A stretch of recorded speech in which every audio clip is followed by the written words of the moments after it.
Welcome to Accelerated Battlefield Combatives. Before we dive right into the meat of this course, we need to have a very serious talk about everything I'm about to show you. You see, the concepts of personal protection, fighting, self-defense, and martial arts is a very touchy subject, and it all has to do with the simple fact that the actual act of fighting is all based solely upon our survival instinct. What I mean is that no sane person, even soldiers, professional fighters, or trained martial artists, truly want to hurt or kill another human being. But when it comes to that kill or be killed moment, your natural survival instinct will take over and do whatever it can to save your life. Therefore, learning to properly defend yourself is much more than just avoiding injury, humiliation, or even death. It's a way of confident living on all levels by harnessing those natural survival instincts to combat our greatest enemy of all, fear. And it's that underlying notion of fear is what makes debating what is the best martial art just as pointless as debating what is the best religion or what is the best political standpoint. Because no matter what you say, no one, after being a devout Christian, Jew, Republican, Democrat, karate guy, MMA fighter, kung fu master, judo Olympian, whatever, is going to suddenly say, hey, you're right.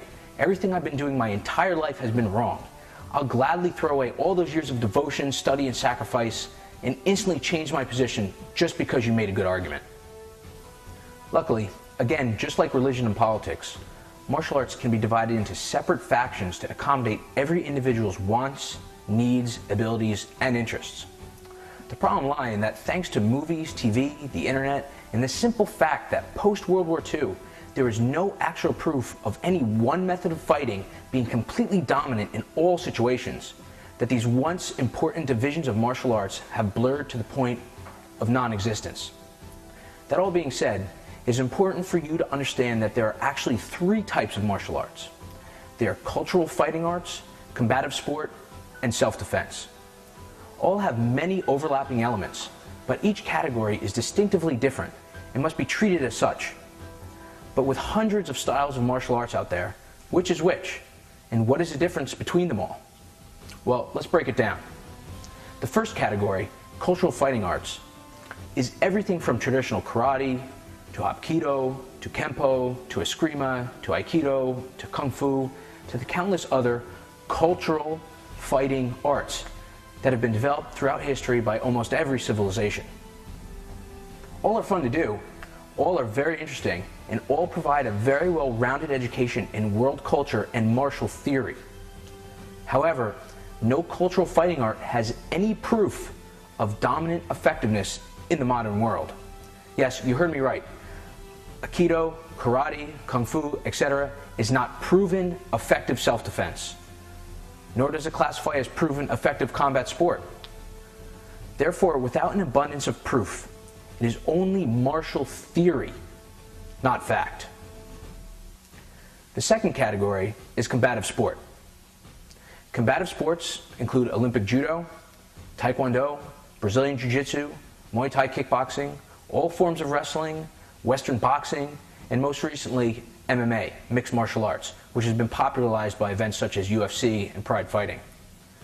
In combative sport, you are forced to prove the effectiveness of your methods and skill in live combat. There is no guesswork, no debate. In other words, it either works and you win, or it doesn't work and you lose. We all saw Royce Gracie easily pick apart the cultural fighting art practitioners in the first couple of UFCs. Search the internet for Muay Thai knockouts and you'll see some talented and hardworking combative athletes blasting each other until unconsciousness. But it too is not self-defense. It is only a training and conditioning method for self-defense. Do you understand? A great example is how the ancient Greeks used wrestling, boxing, and other Olympic events as training for war, not as the actual techniques used on the battlefield. But even a more simplistic explanation is simply that the rules, regulations, and referees that are required in combative sport are not going to be there when someone is trying to kill you in a dark alley. So no, Brazilian Jiu-Jitsu, Muay Thai, wrestling, judo, boxing, etc. are not methods of self-defense either. Training for self-defense application, yes. Self-defense, no. Combative sport is what you use to train yourself to make sure that your self-defense works under battle stress conditions.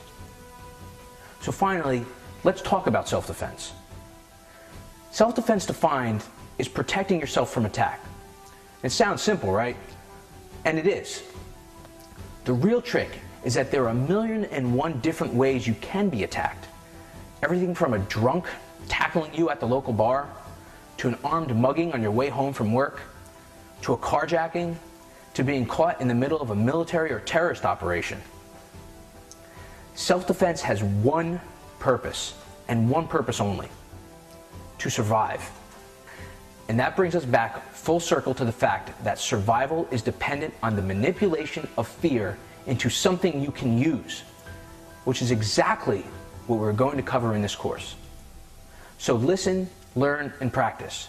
Do not abandon or quit any cultural fighting art or combative sport you currently participate in, if any. Replacement is not the purpose of this course, our company, or any of our material. It's simply to add to your existing knowledge base a toolbox of methods that work under any conditions to save your life when that time comes. Let's get started.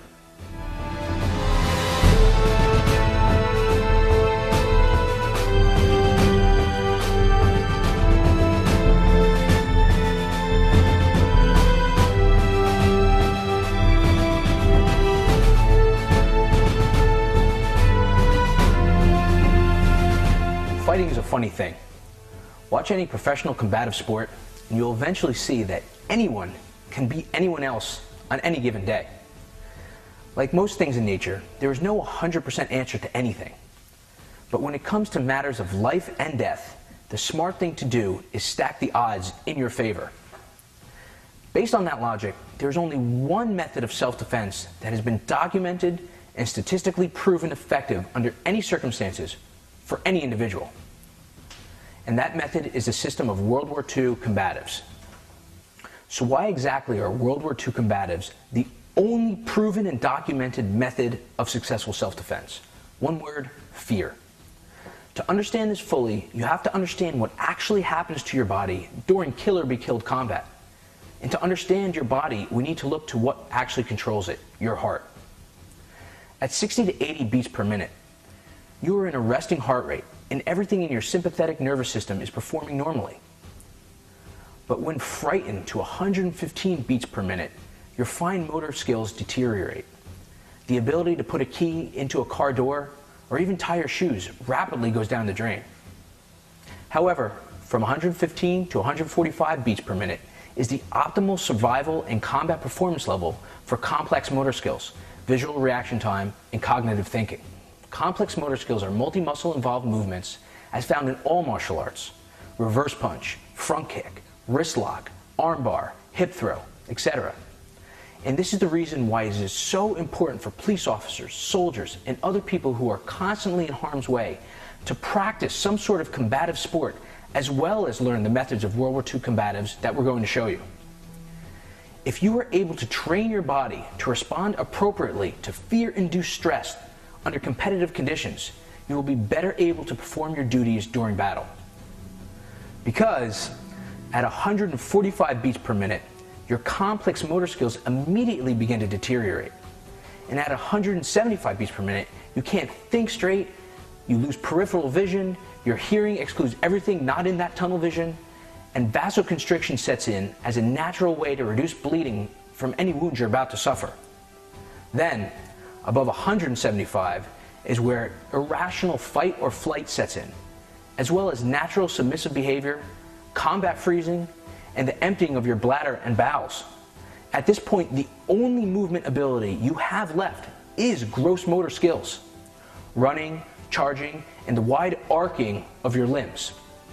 But this is exactly where World War II combatives operate, at the gross motor movement level, and therefore can still be performed perfectly and effectively under any level of fear-induced combat stress. Now, let's start filling your toolbox with these methods.